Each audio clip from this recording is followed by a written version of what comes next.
देखिए sir, new chapter, heading पे लिखिए taxable supply of services.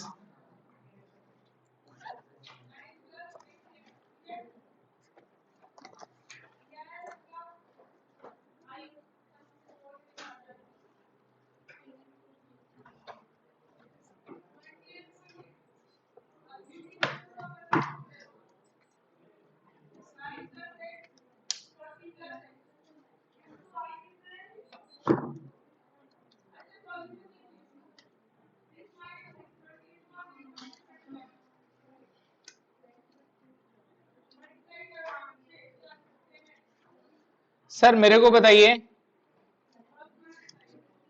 GST कब चार्ज होता है? जीएसटी चार्ज या फिर लेवाई eight which time?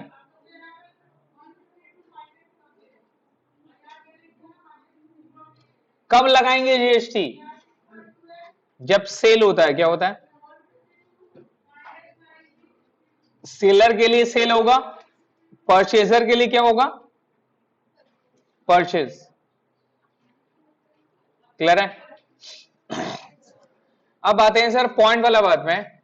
Percentage businessman, पूरा इंडिया, पूरा लोग को यही लगता है कि जीएसटी चार्ज कब होता है? सेल पे होता है। किसमें होता है? सेल पे होता है, राइट? नहीं, जीएसटी चार्ज सेल परचेस पे नहीं होता। जीएसटी चार्ज होता है at which time? GST charge होता है when supply of goods and services. क्या वर्ड है? Supply of goods and services. ठीक है? GST charge at the time of sale पे नहीं होता है सर, सप्लाई पे होता है। Now there is a difference between supply and sale. ठीक है? मेरा एक ब्रांच है, ब्रांच 1, मेरा एक दूसरा ब्रांच है। मैं गुड्स यहां से यहां पे भेज रहा हूं। ये गुड्स सेंट हुआ या सेल हुआ? मेरे को बताइए। ये गुड्स सेंट हुआ ना सर, या सेल हुआ? सेंट हुआ ना? इसमें जीएसटी लगना चाहिए कि नहीं लगना चाहिए? सप्लाई हुआ ना गुड्स, तो जीएसटी लगेगा इसमें। यही फर्क है सेल पे। अगर आप सेल बोलेंगे तो इसमें जीएसटी नहीं लगना चाहिए, बिकॉज ये सेल नहीं है, गुड्स सेंट है, एक ब्रांच से दूसरा ब्रांच में जा रहा है, राइट? लेकिन ये मेरा सप्लाई है सर, इसके ऊपर में जीएसटी चार्ज होता है। तो supply is the broader meaning against the sale. Supply much broader है in the sense of sale, because supply के सेंस में सेल भी कवर होता है, और अदर देन सेल भी बहुत सारे पॉइंट है जो कि सेल नहीं होता है, वो भी पॉइंट कवर होती है। क्लियर है? तो जीएसटी चार्ज कब होता है? At the time of supply of goods and services, not at the time of sale. तो at the time of sale बोलते हैं तो आप वो बाकी 99% लोग में से है जिनको जीएसटी का एक्चुअल मीनिंग नहीं पता है। ठीक है? तो जीएसटी कब चार्ज करते हैं? Eight the time of supply of goods and services. तो हमारा ये जो टॉपिक है, हमारा ये जो चैप्टर है, ये पूरा सप्लाई का वर्ड को लेकर है। किसको सप्लाई बोलेंगे, किसको नहीं बोलेंगे, ये हमें समझना है सर। क्लियर है? अगर सप्लाई है तो जीएसटी लगेगा, सप्लाई नहीं है तो जीएसटी नहीं लगेगा। समझ में आ रहा है? सप्लाई है तो जीएसटी लगेगा, सप्लाई नहीं तो जीएसटी नहीं लगेगा सर। तो टैक्सेबल इवेंट क्या बोलते हैं उसको? Taxable event. Taxable event means an event which causally accrual of tax liability. जब मेरा टैक्स लायबिलिटी एक्रू होगा। A taxable event differs to any event और transaction that result in tax consequence after the two party execute the transaction. दो party जब execute करता है transactions को, तो सप्लाई का मतलब ये हो गया, टैक्सेबल इवेंट का मतलब हो गया उस पॉइंट पे जहां अब टैक्स देने के बारे में बात होगा, जहां टैक्स का पेमेंट अराइज होगा, उस पॉइंट को बोला जाता है taxable event. Every law has its own taxable event. सबका ओन ओन टैक्सेबल इवेंट है। ऐसे कस्टम लॉ टैक्सेबल इवेंट कब होता है? जब इंपोर्ट होता है या एक्सपोर्ट होता है। एक्साइज लॉ में कब होता है? जब इवेंट मैन्युफैक्चर होता है, कोई भी गुड्स वगैरह मैन्युफैक्चर होगा तब एक्साइज ड्यूटी लग जाता है सर। सेल पे एक्साइज ड्यूटी नहीं लगता है। सेल कब लगता है? जैसे गुड्स मैन्युफैक्चर होके आपका जो मैन्युफैक्चरिंग यूनिट से अगर वेयर हाउस में गुड्स ट्रांसफर हो रहा है, एक्साइज ड्यूटी चार्जेबल हो जाती है, गुड्स सेल के ऊपर में एक्साइज ड्यूटी नहीं लगती। तो हर एक लॉ, हर एक टैक्स का अलग अलग टैक्सेबल इवेंट होता है। उस तरह से जीएसटी का टैक्सेबल इवेंट क्या है? At the time of good supply और सर्विसेज। यहां नीचे आइए देखिए, ये आपको याद रखना है, ये वाली पॉइंट इंपॉर्टेंट है। वैट लॉ कब लगता है सर? सेल्स पे। एक्साइज लॉ कब लगता है सर? मैन्युफैक्चर पे, ये एट द टाइम है। सर्विस टैक्स लॉ कब लगता है सर? प्रोविजनिंग ऑफ सर्विसेज, जब आप सर्विसेज दिए तो सर्विस टैक्स लग जाना चाहिए। कस्टम एक्ट कब लगता है सर? इंपोर्ट और एक्सपोर्ट ऑफ गुड्स पे। और जीएसटी लॉ, ये सीएसटी है, इसको ठीक करिए। जीएसटी लॉ, जीएसटी लॉ कब लगता है सर? सप्लाई ऑफ गुड्स और सर्विसेज और बोथ। क्लियर है? टैक्सेबल इवेंट्स में वो घटना जिसके होने पे टैक्स की लायबिलिटी अराइज होती है। जीएसटी में टैक्सेबल इवेंट सप्लाई है, क्या है सर? जीएसटी में टैक्सेबल इवेंट सप्लाई है, ठीक है। पहले क्या था ओल्ड लॉ में? सेल ऑफ मैन्युफैक्चर्ड गुड्स में एक्साइज लगता था और वैट पे क्या लगता था सर? सेल। समझ रहे हैं? तो अगर आप गुड्स मैन्युफैक्चर्ड किए तो मैन्युफैक्चरिंग है तो एक्साइज भी लगेगा, और जब सेल करेंगे तो वैट भी लगेगा। अभी जब से जीएसटी आ गया तो सिर्फ क्या लगेगा? Stock transfer to depot in the same state. अगर स्टॉक ट्रांसफर है एक स्टेट से दूसरा स्टेट में, अगर स्टॉक ट्रांसफर है तो उस पर हमारा कोई टैक्स नहीं लगता था, बिकॉज ये जस्ट गुड्स ट्रांसफर हो रहा है। जीएसटी में अभी भी ये चीजें आपको समझना पड़ेगा कि अगर ये stock transfer with in same state है, कौन सा स्टेट में? Same state. अगर सेम स्टेट में है सर तो भैया ये कोलकाता में, ये हावड़ा में। आईटीसी किसके पास है? इसके पास है। चीज समझ में आ रहा है? अब इसमें जीएसटी नहीं लगेगा, क्यों? क्योंकि भाई कोलकाता और हावड़ा दोनों कहां है? वेस्ट बंगाल में। तो आईटीसी इस ब्रांच का है या इस ब्रांच का है, कोई फर्क नहीं पड़ता। लेकिन ये कोलकाता में और ये यूपी में है, अब क्या हो जाएगा? तो जीएसटी यहां पे लगना नहीं चाहिए, लेकिन लगाया क्यों जा रहा है? क्योंकि आईटीसी ट्रांसफर करना है। क्या करना है? ये आईटीसी इसको यहां पर करेगा, ये आईटीसी इसको यहां पे भेजेगा, ये सेल कर देगा, ये अपने इसमें आउटपुट दिखाएगा, और ये अगला बंदा के पास क्या होगा? इसका आईटीसी इसके पास ट्रांसफर हो जाएगा। तो जीएसटी इसलिए टैक्सेबल होता है यहां पे। अदरवाइज गुड्स सेंट वगैरह पे ब्रांच टू ब्रांच में जीएसटी नहीं लगना चाहिए, कोई टैक्स नहीं लगना चाहिए। लेकिन because of input tax transfer करने के लिए अपने लोग यहां पे करते हैं सर। ये कोलकाता वाला आउटपुट दिखाएगा, ये जीएसटी को अपना क्या करेगा सर? आउटपुट में लेस कर देगा, और यही अगला का क्या चल जाएगा? इनपुट। बिकॉज ये गुड्स किसको सेंड कर दिया? यूपी में। अब गुड्स किसके पास है? यूपी के पास है। तो इनपुट टैक्स क्लेम किसको करना चाहिए? यूपी को करना चाहिए। तो अगर सेम स्टेट में रहेगा तो जीएसटी नहीं लगता है, लेकिन डिफरेंट स्टेट में रहेगा तो जीएसटी चार्ज होगा सर। देख लिए, GST not leviable because it is not a supply as per GST law, ये पढ़ेंगे अपने लोग। लेकिन अगर दूसरा स्टेट में रहेगा, अनदर स्टेट में, तो क्या लिखा हुआ? GST liable because it is a supply. यहां जीएसटी लगेगा, क्यों लगेगा? बिकॉज आईटीसी क्या करना है सर? ट्रांसफर करना। फ्री सैंपल एक साइज में लगता था, वैट वगैरह में तो लगेगा नहीं। यहां क्या बोला? GST not liable however if supply is made to distinct or related person, ये distinct or related person क्या है बताएंगे आपको, then treated as supply and liable to GST। Free sample के ऊपर में जीएसटी नहीं लगता है नॉर्मली, ठीक है। लेकिन डिस्टिंक्ट और रिलेटेड पर्सन का एक कॉन्सेप्ट है जो कि आगे रीड करेंगे, अगर उसको अपने लोग करते हैं तो फिर जीएसटी लगेगा सर। प्रोविजनिंग ऑफ सर्विस में सर्विस टैक्स लगता था, यहां जीएसटी लगेगा, ठीक है। हमारा सप्लाई का जो सेक्शन है वो सेक्शन 7 है सर, वो सेक्शन 7 है। सेक्शन 7 का टोटल 3 सेक्शन हमें पढ़ना है। सेक्शन 7(1), 7(2), 7(3). 7(1) में जो इंक्लूड्स है उसमें सप्लाई के बारे में दिया हुआ है। सेक्शन 7(2) में सप्लाई जो जो नहीं है उसके बारे में दिया हुआ है। और सेक्शन 7(3) बेसिकली उतना ज्यादा इंपॉर्टेंट नहीं है, इसमें सेंट्रल गवर्नमेंट को पावर दिया गया है वो किसी भी आइटम को गुड्स या सर्विस से डिक्लेयर कर सकता है, या सप्लाई या फिर नॉन सप्लाई बता सकता है, वो पावर के बारे में। और सेक्शन 7(1)(a) बताता है कौन सी सप्लाई ऑफ गुड्स है और कौन सी सप्लाई ऑफ सर्विसेज है। ठीक है, तो अगर हम सप्लाई का सेक्शन में जाएंगे, सप्लाई का सेक्शन में जाएंगे,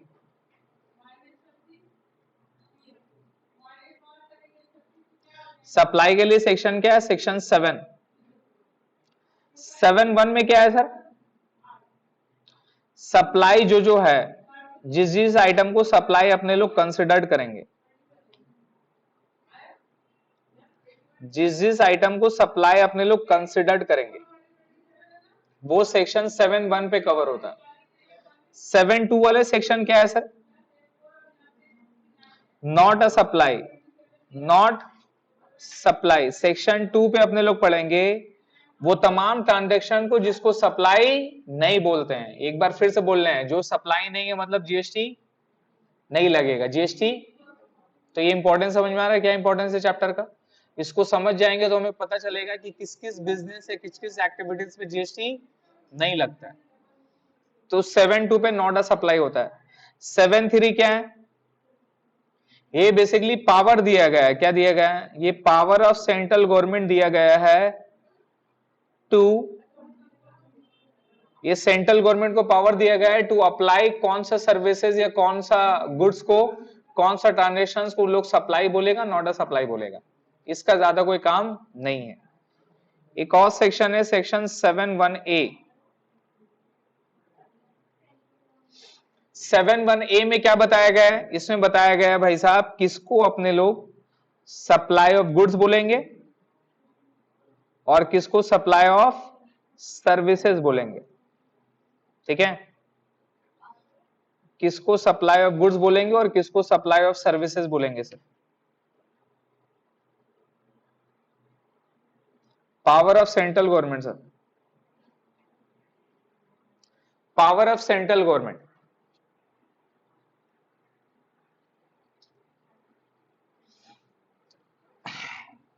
सेवन वन का भी 3 सेक्शन सब सेक्शन पार्ट आएगा। सेक्शन 7(1)(a), 7(1)(b) और 7(1)(c).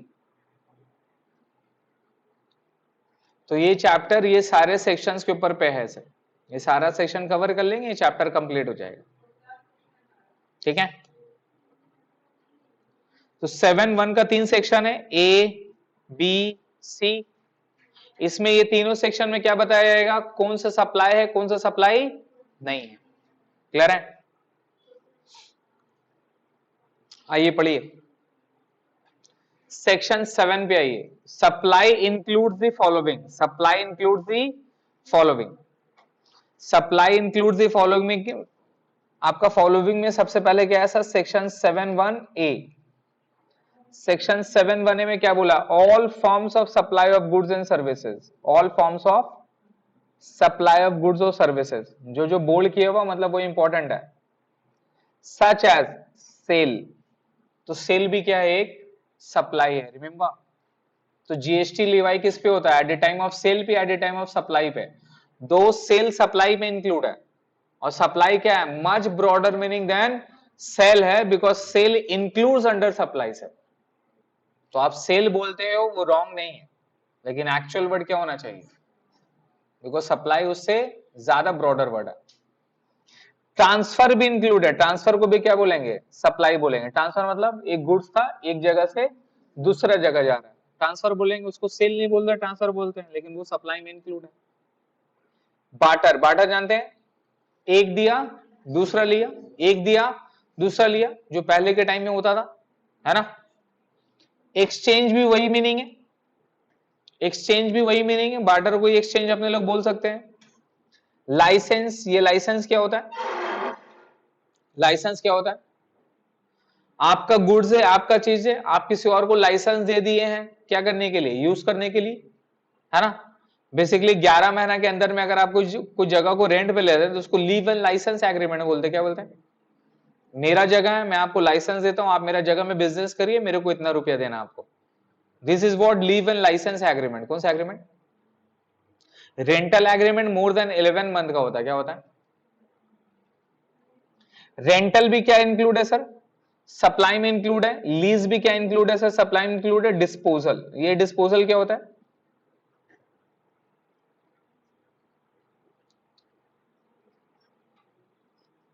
डिस्पोजल क्या होता है सर? बोलिए।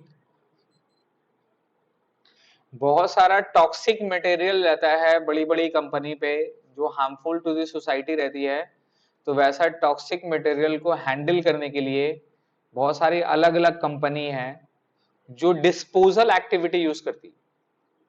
आप लोग जो कूड़ा फेंकते हैं वो बाहर पे फेंकते हैं, एक कूड़ा वाला आता है, उस तमाम कूड़ा को लेके एक ट्रक में लेके जाता है, वो ट्रक लेके एक बड़ा ऐसा पहाड़ के पास में लाके ढकेल देता है, फेंक देता है। वो पहाड़ से जो कूड़ा है उसको छांटा जाता है, फिल्टर किया जाता है, जो जो पोटेंशियल आइटम है जो कि यूजेबल है उसको अपने लोग बायो मतलब प्रोडक्ट के लिए यूज कर सकते हैं, हटा सकते हैं, उसको सेट असाइड किया जाता है। फिर उसके बाद जो जो टॉक्सिक मटेरियल है उसको अलग किया जाता है, अलग करके उसको डिस्पोज करने का अलग काम होता है। ये तमाम जो डिस्पोजेबल प्रोडक्ट है ना, इसको डिस्पोज करने के लिए भी एक अलग अलग कंपनी है सर। और मैं आपको बता दे रहा हूं ये ऑलवेज प्रॉफिटेबल बिजनेस है, देयर इज नो लॉस। इस बिजनेस में लॉस है ही नहीं। ये जो कचड़ा उठाने वाला आता है सर, छोटा मत समझिएगा, बेच देगा आप लोग। समझ में आया? इसमें लॉस है ही नहीं, क्योंकि यहां जो सबसे बेसिक रिक्वायरमेंट होता है रॉ मटेरियल का, जो उन लोग के लिए मटेरियल है वो फ्री ऑफ कॉस्ट आता है। क्या आता है वो? फ्री ऑफ कॉस्ट आता है सर। सिर्फ आपको एक कलेक्टिंग एजेंट का पैसा देना है। किसका पैसा देना है? ये जो बॉटल अपने लोग जो यूज करते हैं प्लास्टिक बॉटल, क्या प्लास्टिक बॉटल कभी भी उसको खत्म किया जा सकता है? Is not. इसलिए plastic bottle is very harmful to our society, right? लेकिन इसको भी डिस्पोज करने का तरीका है। क्या डिस्पोज होता है? प्लास्टिक बोतल देखेंगे सब बाहर में आता ना थैला वगैरह में, जिसको आप छोटू बोलते हैं, है ना? समझ गए? तो थैला में लेके जाता है, देखते हैं प्लास्टिक बोतल लोग स्पेशली उठाता है। क्यों उठाता है? वो बोतल को लेके जाएगा, पहाड़ में डालेगा, पहाड़ में एक ठो आया लोग रहेगी। ये ढापा वाला एरिया पे होता है। ढापा जानते हैं?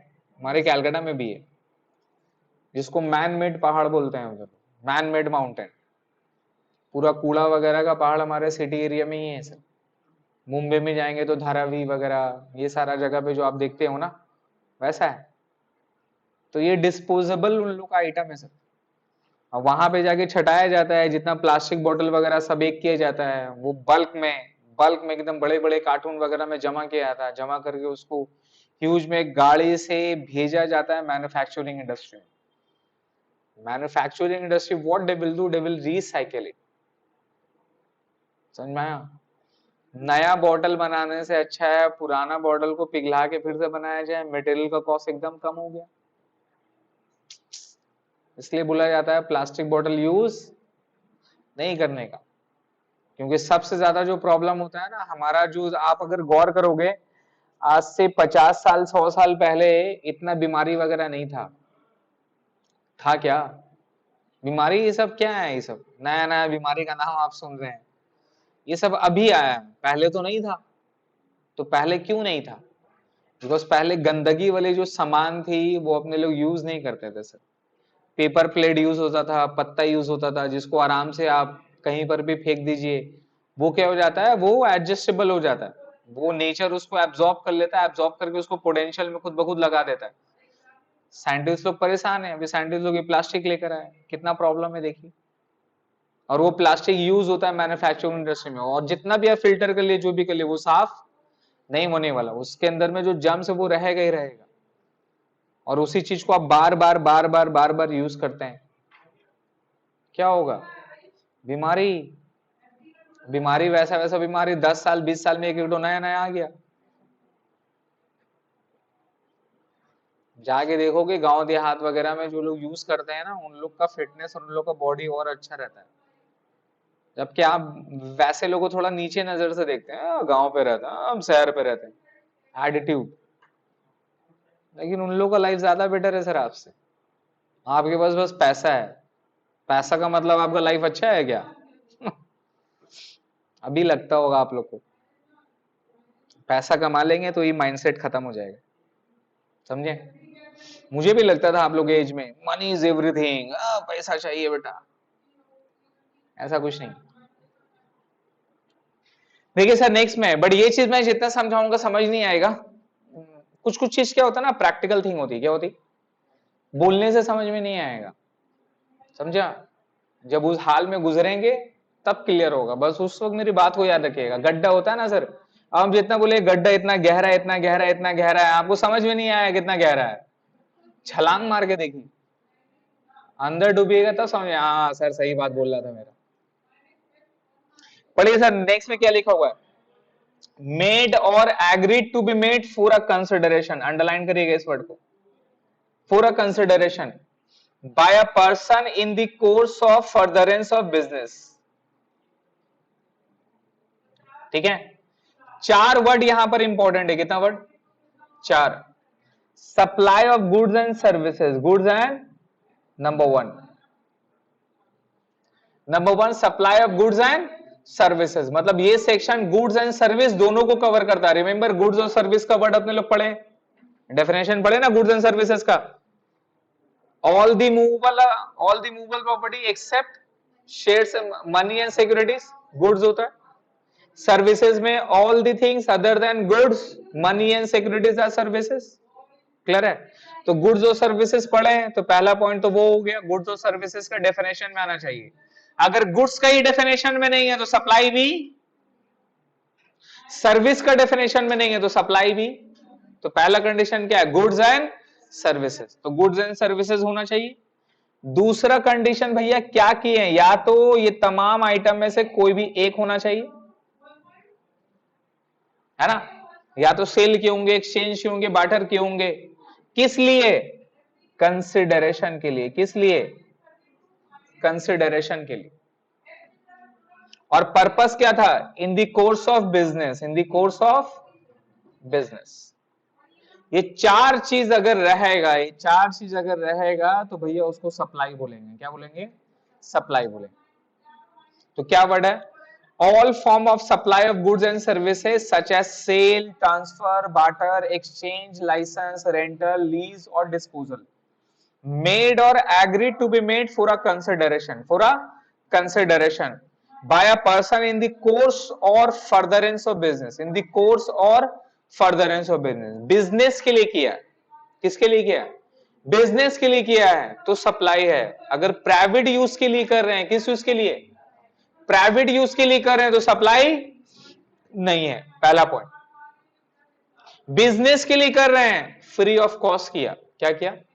फ्री ऑफ कॉस्ट, कंसिडरेशन नहीं लिए, कंसिडरेशन नहीं लिए तो सप्लाई नहीं हुआ, सप्लाई नहीं हुआ। कंसिडरेशन लिए आप, 1 रुपया भी लिए, 10 रुपया भी लिए, कंसिडरेशन लिए आप तो सप्लाई, याद रहेगा। अगर आप बिजनेस कर रहे हैं, कोई भी गुड्स को अगर आप फ्री सैंपल के तौर पे दे दिया, याद है ना फ्री सैंपल, वहां पे क्या था? जीएसटी नहीं लगेगा। क्यों? कोई कंसिडरेशन, तो जीएसटी तो टैक्स है ना सर, टैक्स भी निकलता टैक्सेबल वैल्यू पे। जब वही जीरो है तो जीएसटी में क्या होगा? तो नहीं लगेगा। तो कंसिडरेशन होना चाहिए, अगर कंसिडरेशन नहीं रहेगा तो नहीं होगा। क्लियर है? और पर्पस क्या होना चाहिए? या तो कोर्स या तो फर्दरेंस ऑफ बिजनेस के लिए, बिजनेस पर्पस होना चाहिए, तभी सप्लाई बोलेंगे, अदरवाइज सप्लाई नहीं बोलेंगे। तो ओएलएक्स में आप जो सामान बेचते हैं क्या है वो? गुड्स है। क्या है वो? सर लिंक करिए, ये चार चीज को लिंक करिए, मेरे को पता है कि ये पूरा लॉ है, लॉ में फिट कैसे करते हैं, लिंक करिए चारों चीज। आपके पास एक आईफोन है, अभी आईफोन 14 है, आपके पास 13 है, इसको बड़ा को बेचना है, तभी तो 14 लीजिएगा। चीज समझ में आ रहा है? तो आप 13 दे दिए, 13 आप दे दिए, मेरे को बताइए 13 जैसे आप दिए तो आपने क्या किया? वो गुड्स में कवर है, आपने क्या किया? उसको सेल किया। कहां सेल किया? ओएलएक्स पे। कंसिडरेशन लेंगे कि नहीं लेंगे? लेंगे। लेकिन पर्पस क्या है? रीसेल है। क्या आपका बिजनेस है ये? आपका बिजनेस है ये? आपका बिजनेस नहीं है तो जीएसटी। लेकिन एक बिजनेसमैन भी, ओएलएक्स में बिजनेसमैन लोग काम करता है, अगर बिजनेसमैन है वो ऑनलाइन सेल कर रहा है, गुड्स को बेच रहा है, समझ में आ रहा है, भले ही कस्टमर उसका क्या है ओएलएक्स से डायरेक्टली आ रहा है, तो ये क्या हो गया, सप्लाई है, गुड्स है, सेल कर रहा है, कंसिडरेशन है, प्लस बिजनेस है, प्लस बिजनेस है, वो बिजनेस पर्पस के लिए कर रहा है, राइट, तो सप्लाई लग जाएगा। सप्लाई है तो फिर जीएसटी है। चीज क्लियर हो गया, समझ में आया कैसे लिंक किए। और अगर बिजनेस पर्पस के लिए करते हैं, कंसिडरेशन नहीं लिए, कंसिडरेशन नहीं लिए। एग्जाम्पल के तौर पे शाहरुख खान एक चैरिटेबल शो पे गया, चैरिटेबल शो पे गया, ठीक है, आपको पता है ये सारे जितने भी बड़े बड़े सेलिब्रिटी वगैरह पे शो वगैरह पे जाते तो क्या होता है, ये बड़े बड़े सेलिब्रिटी अगर शो वगैरह पे जाते हैं तो लोग पैसा चार्ज करते हैं सर, मनी चार्ज होता है इन लोग का। ये जो अवार्ड फंक्शन में होस्ट करता है, लोग जाके बैठते हैं, डांस करते हैं, इंटरटेन करते हैं, क्या लगता है आपको फ्री ऑफ कॉस्ट के लिए आते हैं क्या, मनी चार्ज करते हैं सर। शाहरुख खान को पैसा दीजिए, आपका शादी में आके नाचेगा वो, हाँ, शाहरुख भाई को थोड़ा ऑड लगेगा, सलमान भाई को बोलिए आके नाचेंगे, 10 करोड़ रुपए दीजिए उनको, आएंगे, सेल्फी खिंचाएंगे, फोटो वोटो खिंचाएंगे, थोड़ा बहुत नाच गाना होगा, 1-2 घंटा रहेंगे फिर निकल जाएंगे, और 10 करोड़ रुपए का चेक लेके गया, दीजिए पैसा है तो दीजिए। समझ में आया, समझ में आया सर। बिल गेट्स हर साल क्या करता है, एक डिनर ऑक्शन करते हैं, बिल गेट्स एक डिनर ऑक्शन करते हैं, बड़े बड़े लोग डिनर ऑक्शन करते हैं चैरिटेबल पर्पस के लिए। डिनर ऑक्शन में क्या रहता है, मिड विल बिल गेट्स, आपको डिनर बिल गेट्स के साथ आपको करना पड़ेगा, वो ऑक्शन होता है वर्ल्ड पे, वो ऑक्शन का लास्ट टाइम में अराउंड मिलियंस में जाता है सर, लास्ट टाइम में अराउंड 10 मिलियन का उनका ऑक्शन हुआ था। आप बिल गेट्स के साथ बैठ के डिनर करेंगे, आपको जो बात करना है, जो पूछना है उनसे, जो हंसी मजाक करना है, करिए 2 घंटे में। उसके लिए आपको 10 मिलियन, ऑलमोस्ट 70 से 80 करोड़ रुपया देना है। और वो पूरा बिल गेट्स पैसा लेके क्या करते हैं, वो पूरा पैसा लेके, सॉरी बिल गेट्स बोलता हूँ, वैरेन बफेट करते हैं ऐसा, वो पूरा पैसा लेके क्या करते हैं, वो चैरिटी पे देते हैं, डोनेशन पे दे देते हैं। और इसका ऑक्शन होता है भाई साहब, फ्लैश सेल जानता है तो मोबाइल का फ्लैश सेल, 10 सेकंड 1 मिनट के अंदर में बुक, इतना डिमांड है, तो एक एक बंदा 2 घंटे के लिए उस बंदे के लिए 70-80 करोड़ रुपए देने के लिए रेडी है।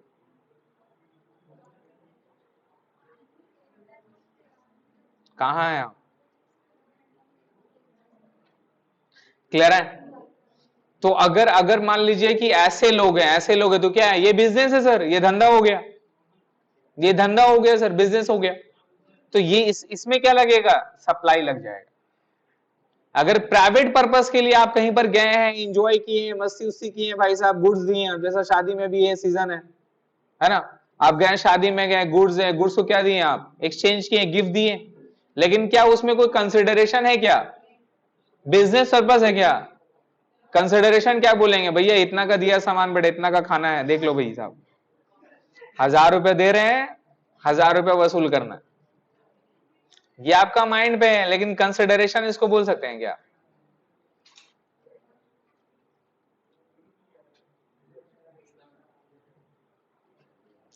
देखिए सर, तो 3 एसेंशियल एलिमेंट है, ये पढ़ लेंगे, मीनिंग ऑफ टर्म बिजनेस याद रखिएगा, और टर्म क्या है सर, कंसिडरेशन। अब आइए बताइए, एक्स लिमिटेड ने वाई लिमिटेड को गुड्स बेचा, गुड्स बेचा, एक्स लिमिटेड ने वाई लिमिटेड को services the for a consideration, x limited ने वाई लिमिटेड को गुड्स दिया, बदले में सर्विस ली, क्या किया सर, गुड्स दिए और बदले में क्या ली, सर्विस दी, होता कि नहीं होता है, होता है ना सर, क्या हो जाएगा, ये कंसिडरेशन एक्सचेंज में कवर हो जाएगा, सप्लाई बोलेंगे इसको। एक्स लिमिटेड ने वाई लिमिटेड को प्रॉपर्टी रेंट पे दिया, ये भी आएगा। Salman Khan attended x birthday party against a consideration of 1 crore रुपया। ये अंबानी का शादी पे जितने भी बॉलीवुड स्टार है सब सर्फ कर रहे थे, फोटो देखे थे तो। किस लिए भाई, क्या देगा अंबानी उनको? बहुत कुछ, समझ गए? उन लोगों को क्या मिलता है? क्लियर है? तो इसको क्या बोलेंगे? सप्लाई नहीं बोलेंगे क्या? सप्लाई बोलेंगे। हाँ, अगर शाहरुख खान मतलब की चैरिटी शो करने के लिए गया, वहां से ऑक्शन लिया, पैसा वो डोनेट कर दिया, लेकिन पैसा तो लिया ना सर, सप्लाई है, जीएसटी लगेगा ही लगेगा। एक sold goods is second hand machinery, supply लगेगा सर। ये सब सप्लाई नहीं है। पढ़े क्या लिखा हुआ? X limited donated 50 lakh to a charitable trust. Charitable trust में 50 लाख रुपए दे दिया, क्या होगा ये? सप्लाई नहीं होगा सर, क्योंकि बिजनेस पर्पस नहीं। अब यहीं पर एक पॉइंट है सर, वो चैरिटेबल ट्रस्ट मेरे पापा का है, चैरिटेबल ट्रस्ट मेरा सिस्टर का है। देखिए लॉ का लूप होल्स, देखिए लूप होल्स। लोग क्या करते हैं, इसमें जीएसटी नहीं है, 50 लाख रुपए आप एक ट्रस्ट को डोनेट कर दिए, इसमें जीएसटी, वो ट्रस्ट का ओनर आपका रिलेशन का है, उसका प्रेसिडेंट आपका कोई फ्रेंड है, समझ रहे हैं? आप उसको 50 लाख रुपए दे दिए, उसको जरूरत था, उसमें जीएसटी भी नहीं लगा, और वो पैसा अगला के पास चला गया, उससे आप कैश ले लिए, ब्लैक मनी आपके पास आ गया, white money to black money हो गया। बहुत तरीका है सर। अच्छा, ये सारा जो चीज है, ये सारा मनी लॉन्ड्रिंग में कवर होता है। बहुत भयानक प्रिजन है सर, माफ भी नहीं है। Akshay Kumar attended a birthday party of a freedom fighter without any consideration, ये क्या लगेगा? जीएसटी लगेगा क्या? अक्षय कुमार हमारा नेशनल हीरो अटेंड किया बर्थडे पार्टी फ्रीडम फाइटर का, कंसिडरेशन मिसिंग था, कंसिडरेशन क्या था? मिसिंग था, तो सप्लाई नहीं, सप्लाई नहीं है तो GST. X limited contributed 20 lakh for scientific research, कोई जीएसटी नहीं है। आपने अपने दोस्त को जीएसटी पढ़ाया फ्री ऑफ कॉस्ट, सर्विसेज है, पढ़ा रहे हैं, सर्विस दे रहे हैं, वो भी कवर है। थर्ड कंसिडरेशन नहीं, कंसिडरेशन अगर कंसिडरेशन होता भी, कंसिडरेशन होता भी तो बिजनेस, बिजनेस नहीं, दोस्त को पढ़ा रहे हैं, धंधा थोड़ी ना भाई साहब, पढ़ा रहे हैं आप, क्या होगा ये? सप्लाई नहीं होगा सर। दोस्त के साथ कैसे पैसा लेगा बाबू? ले लेगा क्या? तो वो दोस्त नहीं, तो वो दोस्त नहीं, ऑब्वियसली वो दोस्त नहीं। पैसा लेना चाहिए, लेकिन फिर हम बोल रहे हैं कैसे लेना चाहिए? कंसिडरेशन अदर देन कैश, समझ गया? पैसा क्यों छोड़ेगा बॉस? तुम सर्विस दे रहा, मेहनत करेगा, तुमको रिटर्न लेना है, लेकिन वो बोलना नहीं है, कैश नहीं मांगना है, तो बोले दोस्ती में पैसा ला रहा है। वो दिमाग में रखो, कहीं ना कहीं खर्चा करा दो, दिमाग में रखो कि भाई साहब हम 1 घंटा उसके ऊपर दिए, एक चैप्टर पढ़ाए, मेरे हिसाब से 100 रुपया होना चाहिए, यही है ना? तो 100 रुपया निकलवा लेंगे, कभी ना कभी तो रहेगा, कभी मिलेगा तो चलना भाई खिला, ये दे, देखा 40 रुपया खिलाया, 60 रुपया बाकी है, ठीक है कोई बात नहीं, नेक्स्ट लॉट में कंप्लीट होगा। हम तो किए हैं भाई, अभी भी करते हैं, अभी भी करते हैं। पैसा लाइएगा फिर दोस्ती में बात हो जाएगा, दोस्त थे, कैसा दोस्त है, समझ में आ रहा है? इलस्ट्रेशन नंबर 1 पढ़िएगा इसका, ये करके आइएगा। इलस्ट्रेशन नंबर 2 और ये 7(1) भी पढ़िएगा सर, 7(1) भी पढ़कर आइएगा सेक्शन, ठीक है?